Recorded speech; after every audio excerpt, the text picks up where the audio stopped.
Hello viewers, today for the initial checkout we have a Uniden 5.8 GHz cordless telephone. This is a waterproof submersible telephone. It is the 5.8 GHz Digitan spread spectrum, and the model number is WXI477. Unfortunately, it was made in the China. Ooh, made in China. Give me a break.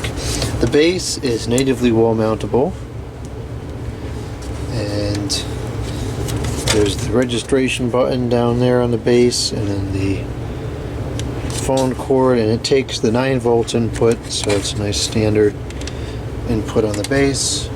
AC inputs. It says you're not supposed to put it in the cradle while it's wet, but it does have a hole there to let water out if you did put it in the base while it's wet. The finding button is located behind the handset, which I always thought was kind of a dumb design because this is an expandable phone, and so you can have a situation where you have more than one handset connected to this base that you could lose, and then if it's not the one that goes in this cradle, you can't access the button very easily. Well, I say very easily, it's pretty easy to take it off and press the button, but you know, versus something like this, for instance, where the button is just there and accessible regardless of the presence of that particular handset.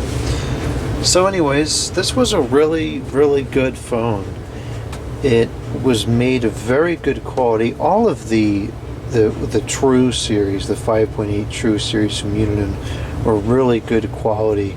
These were sold sometimes in a set with the 9.4 series, and they were extremely expensive back in the day, and justifiably so, because they were made with really good materials. There was a really good design, and they totally stood the test of time, with the exception of the center navigation button. If that got dirty, it stopped working, but that's a pretty easy fix. This is the battery it came with. This is the BT1005, and it is manufactured by the GPI. If this battery was kept charged over the years, this would probably still be working. I've seen these work just fine for well over a decade. It is the nickel metal hydride chemistry, and this sat unplugged for, I think, a very long time, and so consequently it's not taking a charge anymore. But these GPI batteries were probably some of the best cordless phone batteries there were, and of course Uniden used them. So let's begin this checkout by calling it up. That's loud.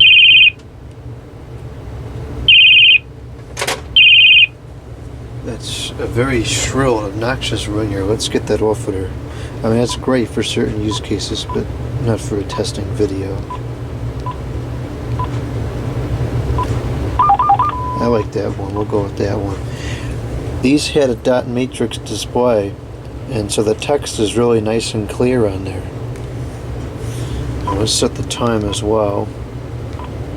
No, it's going to be in global setup, date and time. It is 2:13:14.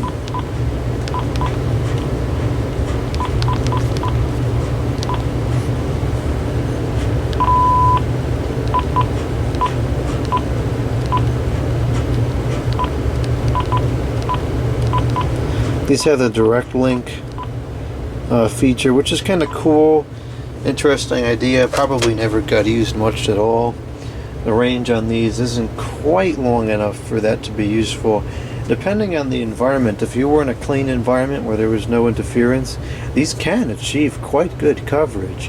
But again, it all depends on the environment. Unfortunately, these are easily sabotaged by stinking Wi-Fi, which of course is everywhere nowadays. And there's daggone iPhones and everything else that transmits in that 5.8 range. Alright, let's call this thing again.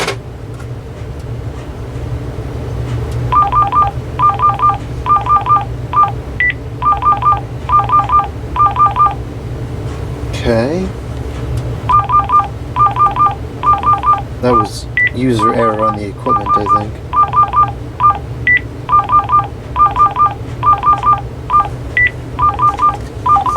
There is an indicator light. It's kind of like below the material there, which is kind of interesting. All dirty, but and there's no like separate thing for the light. It just kind of glows through the rubber, I guess. It's a really nice handset. It's got a nice grip to it. It's pretty heavy and big. I have pretty big hands, and even mine don't wrap fully around the thing, which is nice. And because you know these smaller phones, like I don't happen to have one on hand here, but anyways, oh here we go. Like this one, for instance, is too small, and so you got to hold it, and it's like it's just too small. This one, it fits nicely into the hand, and it's not too small. Buttons have a really nice feel to them. Lots of feedback, but yet they're still easy to press. You can very distinctly tell when it's been pressed. It's just a great, really a great handset. Okay, so now let's go to the mains and let's make an outside call.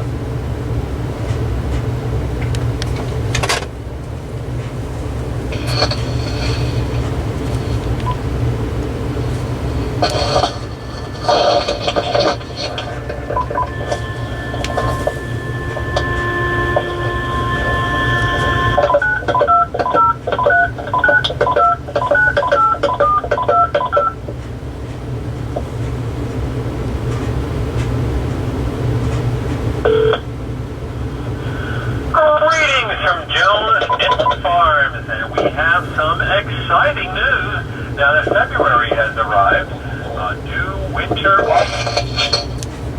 stand is open for bottle sales on Fridays and Saturdays from 12 noon till 4:30 p.m. in February and March. And this is a very convenient way to purchase your favorite Jones wine for the weekend. The wine stand is adjacent to our parking lot at our winery location at 606 Walnut Tree Hill. That's where you come for your Christmas trees. Check out our Valentine. Really good sound quality on these. And all the buttons seem like they're working too.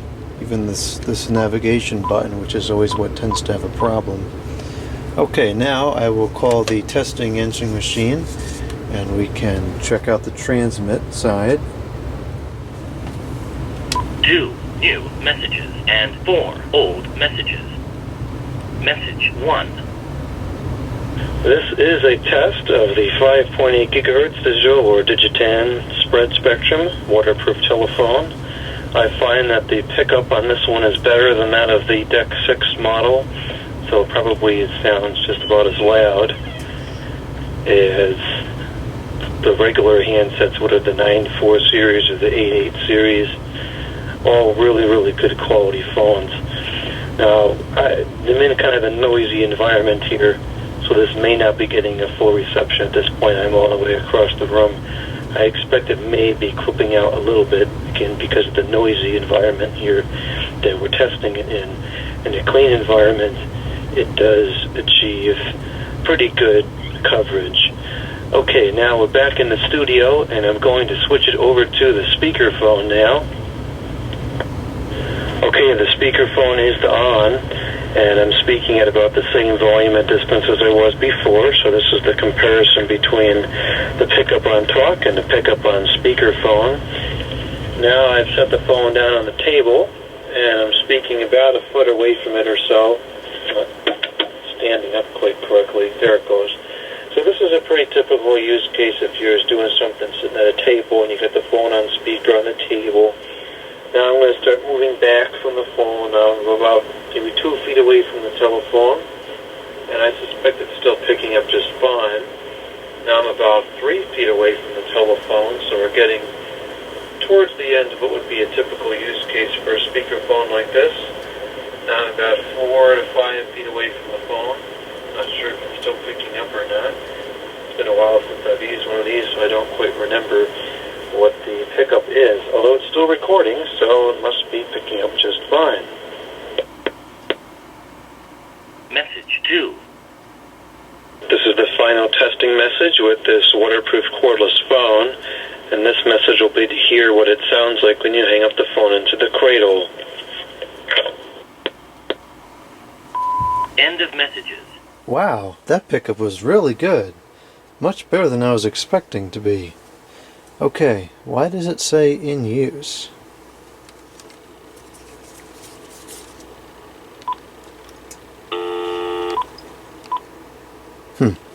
Well, anyways, seems like it's working perfectly fine, and this is a prime example of why I was so disappointed with that Panasonic phone, because this goes back to 2007. I think these were available in and around like 2005, and so 15 years ago Uniden could make a phenomenal waterproof cordless phone, and this is a pretty fully featured phone. It doesn't have the flashlight that the Panasonic one has, and it doesn't have a headset jack, which is intentionally by design so that it's more waterproof, but it's got plenty of features on here. It's got a cool selection of ringtones too. Got a lot of them on here.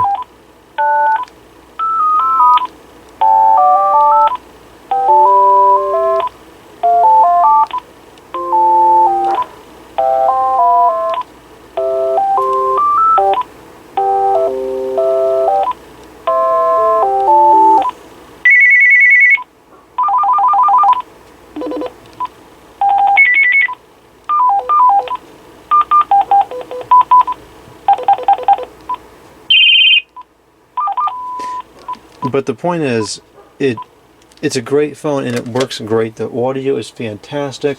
Incoming and outgoing, no feedback, no echo, nothing like that. And yet the Panasonic one is just covered in that trash. It's got echo and feedback and all. It's awful. It's so disappointing. Anyways, this phone is not disappointing at all. This phone is fantastic. So I'll clean this up, and this is going to be ready to go when I have a use case for it.